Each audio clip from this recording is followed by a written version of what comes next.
नमस्कार दोस्तों, आप सभी का स्वागत है एग्जाम फर्स्ट चैनल पर। दोस्तों, उत्तर प्रदेश पुलिस कांस्टेबल भर्ती परीक्षा के लिए हम लोग प्रैक्टिस सेट 16 देखेंगे। यहाँ पर सामान्य जागरूकता से संबंधित सभी 38 प्रश्नों को यहाँ पर दोस्तों हम सॉल्व करेंगे। तो आइए दोस्तों, हम शुरुआत करेंगे अपने पहले प्रश्न से। मेरे एक साथी ने कमेंट किया था कि सर यह जो है प्रश्न काफ़ी अच्छे हैं परंतु थोड़े से आसान हैं। तो दोस्तों ऐसा नहीं है, अगर आप जो है अच्छे से ध्यान देंगे, प्रैक्टिस सेट कई प्रैक्टिस सेट हैं तो कुछ प्रश्न इसमें आसान भी होते हैं और कुछ प्रश्न जो है वह मॉडरेट से टफ भी होते हैं। ऐसा नहीं कि पेपर में सारा आसान ही या सारा टफ प्रश्न पूछा जाता है। तो दोस्तों यह जो है एक प्रैक्टिस सेट ऑथेंटिक बुक के द्वारा बनाया गया है, तो आप जो है आप अच्छे से यहाँ पर तैयारी कीजिए साथियों। तो आइए हम अपना पहला प्रश्न देखेंगे कि अंतरिक्ष में भेजा गया भारत का प्रथम उपग्रह था। और दोस्तों आप जो है व्याख्या को ध्यान से सुनेंगे, यहाँ पर प्रश्नों से महत्वपूर्ण जो है दोस्तों उसकी व्याख्या है।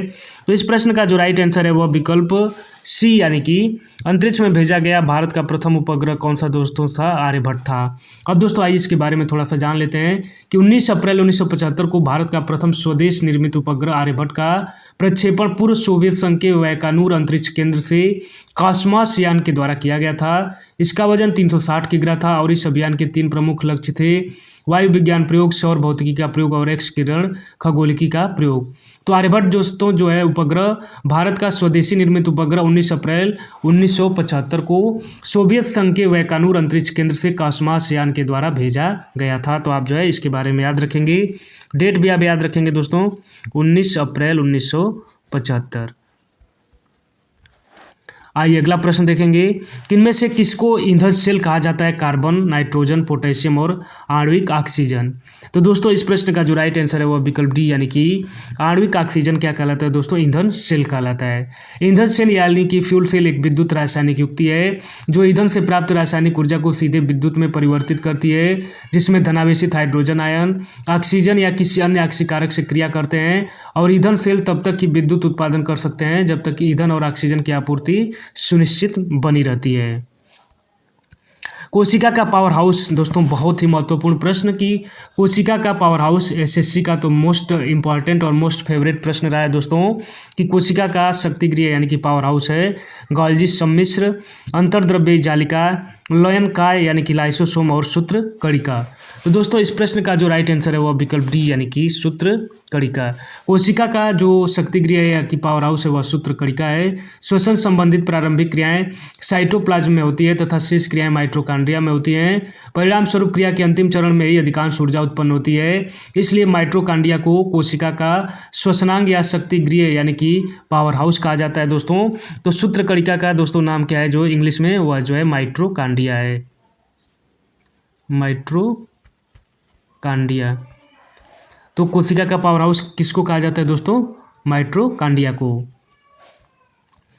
ब्लू बेबी सिंड्रोम भूजल में किसकी उपस्थिति के कारण प्रदूषण के कारण होता है दोस्तों? मैग्नीज, नाइट्रेट, मैग्नीशियम और पोटेशियम। तो दोस्तों इस प्रश्न का जो राइट आंसर है वह विकल्प बी, यानी कि नाइट्रेट खनिज प्रदूषण के कारण होता है। कौन सा रोग दोस्तों? Blue baby syndrome. Blue baby शब्द का हिंदी में अर्थ है हृदय रोग से ग्रस्त शिशु। इस रोग में नवजात शिशु के पैरों, मुंह और सिर पर नीलिमा दिखाई देती है। ऐसा इसलिए होता है क्योंकि नवजात शिशुओं को ऐसा प्रदूषित जल पिला दिया जाता है जिसमें नाइट्रेट की मात्रा 45 mg/लीटर से अधिक होती है। प्रश्न नंबर 5 देखेंगे दोस्तों कि केंद्र में संघ कार्यपालिका में होते हैं कौन कौन? राष्ट्रपति, उपराष्ट्रपति, लोकसभा अध्यक्ष और प्रधानमंत्री। तो दोस्तों इस प्रश्न का जो राइट आंसर है वह विकल्प यानी कि ए, बी और डी, अर्थात राष्ट्रपति, उपराष्ट्रपति और प्रधानमंत्री।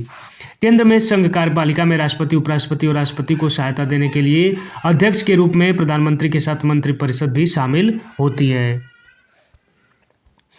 भारतीय संविधान के किस अनुच्छेद में उल्लिखित है कि सर्वोच्च न्यायालय एक अभिलेख न्यायालय यानी कि कोर्ट ऑफ रिकॉर्ड होगा दोस्तों? अनुच्छेद 125, अनुच्छेद 117, अनुच्छेद 121 और अनुच्छेद 129।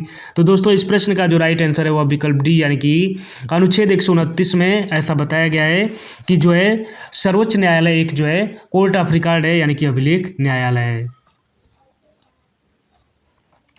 भारतीय संविधान के अनुच्छेद 129 में उल्लिखित है कि उच्चतम न्यायालय अभिलेख न्यायालय होगा और उसको अपने अवमान के लिए दंड देने की शक्ति सहित ऐसे न्यायालय की सभी शक्तियां होंगी।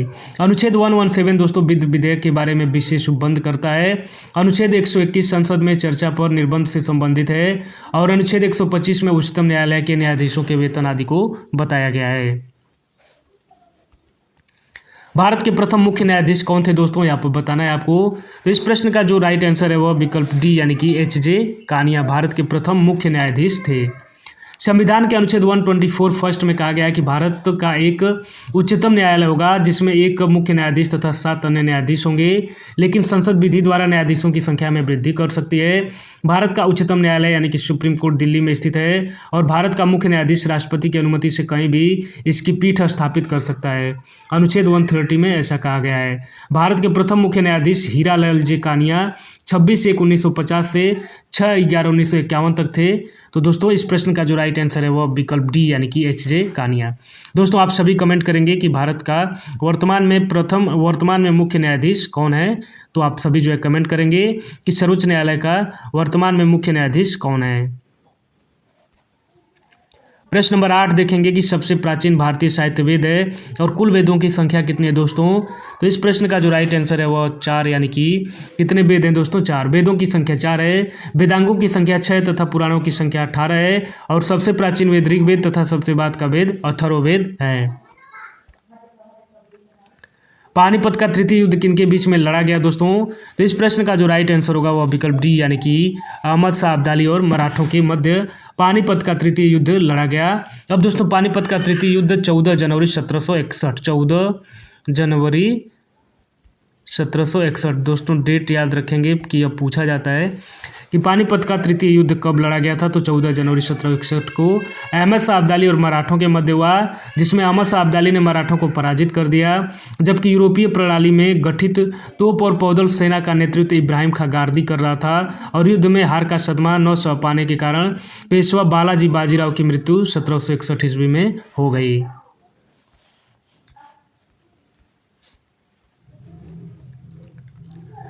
प्रश्न नंबर 10 देखेंगे दोस्तों कि पुर्तगाली भारत में आए कब आए दोस्तों। तो इस प्रश्न का जो राइट आंसर रहेगा वह क्या होगा। तो यहाँ पर इस प्रश्न का जो राइट आंसर है दोस्तों वह विकल्प यानी कि पुर्तगाली भारत में 1498 में आए। भारत आने वाले यूरोपीय व्यापारियों में सर्वप्रथम पुर्तगाली थे। 1498 में पुर्तगाली यानी कि वास्को डी गामा भारत आया और उसने कालीकट के राजा से व्यापार का अधिकार प्राप्त किया। और पुर्तगालियों के बाद दोस्तों कौन आया, जैसे पीद होता है उसके बाद दोस्तों पुर्तगालियों के बाद डच आए और डच के बाद दोस्तों अंग्रेज यानी कि यानी कि इंग्लिश और उसके बाद जो है फ्रांसीसी आए। तो दोस्तों आप इस तरह से क्रम भी याद रखेंगे, कई बार इस तरह से प्रश्न पूछता है। तो PDEF यानी कि पुर्तगाली, डच, इंग्लिश और फ्रेंच जो है यह क्रम रहा है।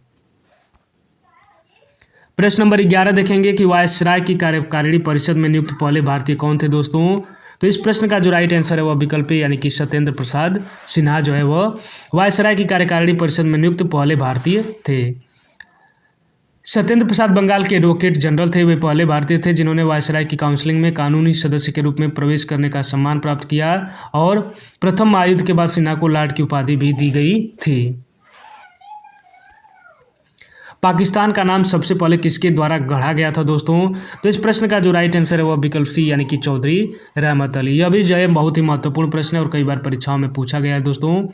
पाकिस्तान शब्द सर्वप्रथम कैम्ब्रिज विश्वविद्यालय के छात्र चौधरी रहमत अली द्वारा गढ़ा गया और रहमत अली ने ही 1933 में पाकिस्तान नेशनल मूवमेंट की शुरुआत की और आगे चलकर 1 अगस्त 1933 से पाकिस्तान साप्ताहिक मैगजीन भी शुरू की। तो दोस्तों आप समझ सकते हैं कि पाकिस्तान का नाम जो है वह चौधरी रहमत अली के द्वारा गढ़ा गया था। भारत के आर्थिक विकास के लिए शहरीकरण किस पंचवर्षीय योजना का उद्देश्य था दोस्तों। तो इस प्रश्न का जो राइट आंसर है वह विकल्प यानी कि 11वीं पंचवर्षीय योजना का उद्देश्य क्या था दोस्तों, कि भारत के आर्थिक विकास के लिए शहरीकरण जो है वह आवश्यक है। अब दोस्तों प्रश्न नंबर 14 देखेंगे कि योजना आयोग का अध्यक्ष कौन होता है। तो दोस्तों अब जो है यह योजना आयोग जो है वो अब चलन में नहीं है दोस्तों, इसकी जगह नीति आयोग आ गया है। तो जब योजना आयोग होता था तो उसका अध्यक्ष कौन होता था दोस्तों। इस प्रश्न का जो राइट आंसर है वो विकल्प सी यानी कि प्रधानमंत्री। भारत का प्रधानमंत्री योजना आयोग का पदेन अध्यक्ष होता था, परंतु वर्तमान में योजना आयोग का स्थान नीति आयोग ने ले लिया है और इसमें भी प्रधानमंत्री जो है वो पदेन अध्यक्ष होते हैं। 15 नंबर सवाल देखेंगे कि 1912 में महाद्वीपीय विस्थापन सिद्धांत का प्रस्ताव किसने रखा दोस्तों। तो इस प्रश्न का जो राइट आंसर है वह विकल्प बी यानी कि अल्फ्रेड वेगेनर ने। महाद्वीपीय विस्थापन का सिद्धांत का प्रस्ताव दोस्तों एल्फ्रेड वैगनर ने रखा था। और इसके अनुसार सभी महाद्वीप एक बड़े भूखंड से जुड़े हुए हैं और यह भूखंड भाग का एक बड़े महासागर से घिरा हुआ है और इसमें स्थलीय भाग को पैंजिया और महासागरीय भाग को पैंथालासा नाम दिया गया। जीवाश्म किस प्रकार के सेल में पाए जाते हैं? आग्नेय, परतदार और रूपांतरित सेल। तो दोस्तों इस प्रश्न का जो राइट आंसर है वह विकल्प बी यानी कि जीवाश्म जो है वह परतदार सेल यानी कि अवसादी चट्टानों में पाए जाते हैं। इन चट्टानों का निर्माण नदियों तथा पवनों द्वारा अपरदित कणों यानी कि अवसादों के जमाव से होता है और ये चट्टानें सदैव परतों के रूप में पाई जाती है, इसी कारण इसे परतदार चट्टान भी कहते हैं। प्रश्न नंबर 17 देखेंगे कि बनिहाल रेलवे सुरंग कहाँ पर स्थित है दोस्तों। तो इस प्रश्न का जो राइट आंसर है वह विकल्प डी यानी कि पीर पंजाल रेंज में बनिहाल रेलवे सुरंग अवस्थित है। बनिहाल रेलवे सुरंग पीर पंजाल रेंज में स्थित है और इस रेल सुरंग की जो लंबाई है दोस्तों 11.215 किलोमीटर है, जो जम्मू कश्मीर राज्य के बनिहाल दर्रे से उत्तर हिमालय की पीर पंजाल पर्वतमाला से निकलती है। 18 नंबर देखेंगे कि मोनोजाइट रेत से निकला थोरियम यहाँ पर किस चट्टानों के विघटन से निर्मित है दोस्तों। तो इस प्रश्न का जो राइट आंसर है वह विकल्प डी यानी कि प्री कैम्ब्रियन चट्टानों के विघटन से निर्मित है। कौन सा? मोनोजाइट रेत। मोनोजाइट रेत से निकला थोरियम प्री कैम्ब्रियन चट्टानों के विघटन से निर्मित है। भारत की खनिज संपत्ति का अधिकांश भाग पूर्व कैम्ब्रियन युग की शिलाओं में पाया जाता है। मोनोजाइट दुर्लभ मृदा तत्व रेत, मिट्टी या अन्य पत्थरों के बिखरे हुए होते हैं और मोनोजाइट का उत्पादन केरल राज्य में होता है। प्रश्न नंबर 19 देखेंगे दोस्तों कि भारत में निम्नलिखित में से कौन सा शहर कर्क रेखा के सबसे दूर है? गांधीनगर, अगरतला, रांची और भुवनेश्वर। तो यहाँ पर बताना है दोस्तों कि कौन सा जो शहर है वह कर्क रेखा से सबसे दूर है। तो दोस्तों इस प्रश्न का जो राइट आंसर है वह विकल्प डी यानी कि भुवनेश्वर। भुवनेश्वर जो कि उड़ीसा की राजधानी है, कर्क रेखा के सबसे दूर स्थित शहर है। कर्क रेखा भारत के 8 राज्यों से होकर गुजरती है दोस्तों। मित्र पर गमछा झार आप सभी ने सुना होगा दोस्तों। तो यहाँ पर देख लेते हैं, यहाँ पर उत्तर से दक्षिण की तरफ दोस्तों पश्चिम से पूरब की तरफ जैसे गुजरात, राजस्थान, मध्य प्रदेश, छत्तीसगढ़, झारखंड, पश्चिम बंगाल, त्रिपुरा तथा मिजोरम और कर्क रेखा पर ही झारखंड की राजधानी रांची स्थित है। तो दोस्तों यह प्रश्न भी बनता है कि किस राज्य की राजधानी कर्क रेखा पर स्थित है? तो झारखंड की राजधानी रांची जो है वह कर्क रेखा पर ही स्थित है। 20 नंबर प्रश्न देखेंगे कि भारतीय प्रौद्योगिकी संस्थान कानपुर की स्थापना किस वर्ष में हुई थी? यानी कि दोस्तों IIT कानपुर की स्थापना किस वर्ष हुई थी? तो दोस्तों इस प्रश्न का जो राइट आंसर है वह विकल्प है यानी कि 1959 में। अब दोस्तों इसकी स्थापना जो 1959 में की गई थी और संस्थान का उद्देश्य सार्थक शिक्षा प्रदान करना, उच्चतम स्तर का मूल शोध करना, तकनीकी नवाचार में नेतृत्व प्रदान करना और उत्तर प्रदेश में 2 भारतीय प्रौद्योगिकी संस्थान IIT कानपुर और IIT BHU हैं। प्रश्न नंबर 21 देखेंगे दोस्तों कि लखनऊ घराने की नींव उस्ताद किसके द्वारा रखी गई थी दोस्तों?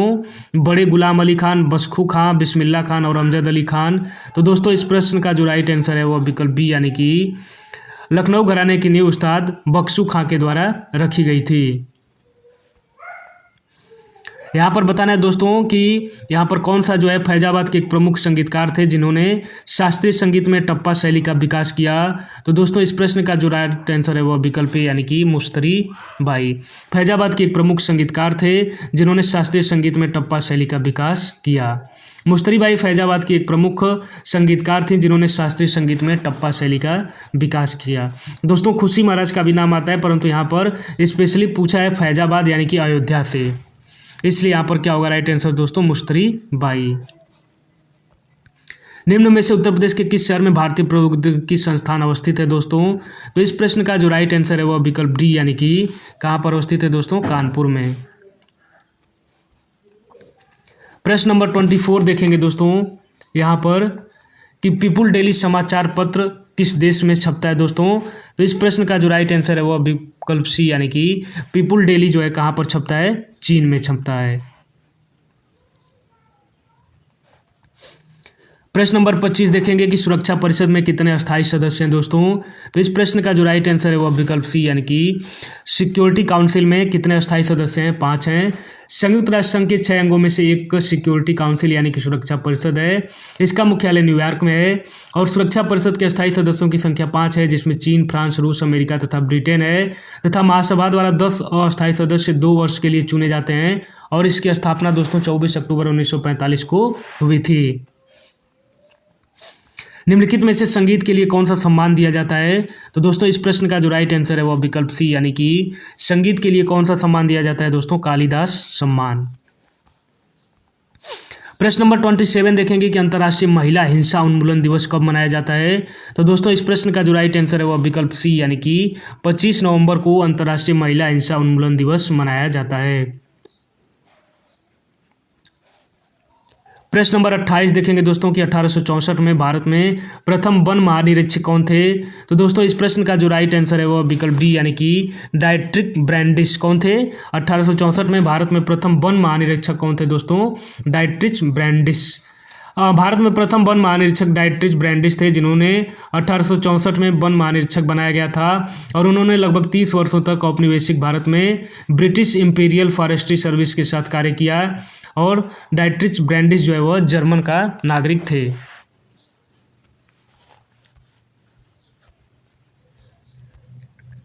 अब दोस्तों प्रश्न नंबर 29 देखेंगे कि निम्नलिखित विकल्पों में से कौन सा देश जैव विविधता में समृद्ध है? यहाँ पर बताना है दोस्तों कि जैव विविधता में कौन सा देश समृद्ध है।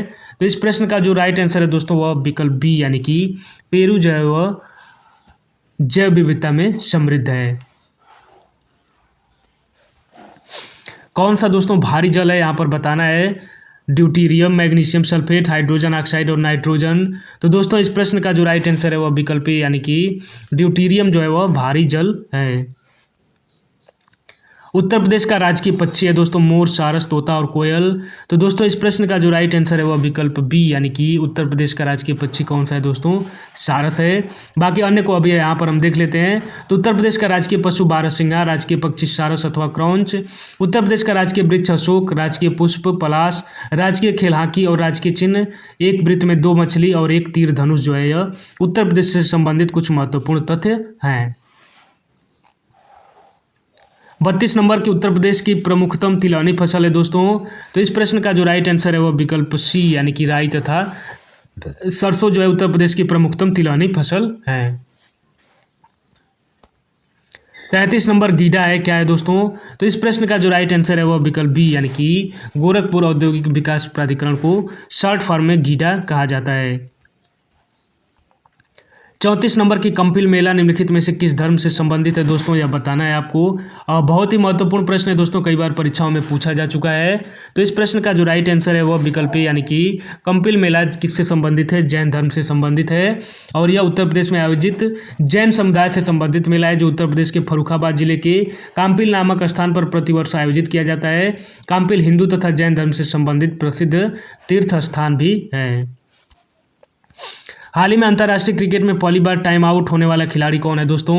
तो इस प्रश्न का जो राइट आंसर है वो विकल्प बी, यानी कि एंजेलो मैथ्यूज।